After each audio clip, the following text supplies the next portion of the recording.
Welcome to Rannkly, your trusted platform for managing your online reputation. In this video, we'll walk you through the simple steps to connect your Google My Business account to Rannkly. First, make sure you're logged into your Rannkly account and have the necessary permissions.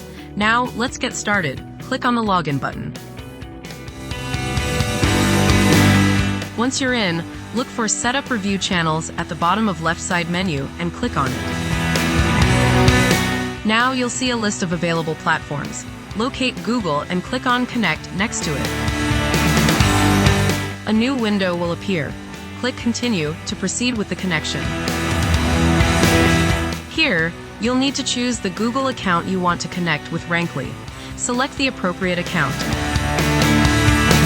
To allow Rannkly access to your Google account, click Allow. Click Continue to proceed with the connection. Congratulations, you've successfully connected your Google My Business account with Rannkly. A pop-up window will confirm this connection.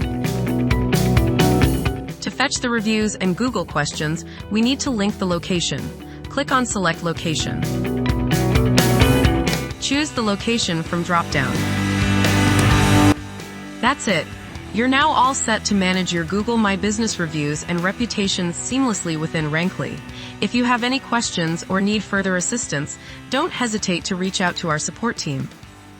Thank you for choosing Rannkly for your online reputation management needs. We look forward to helping you succeed.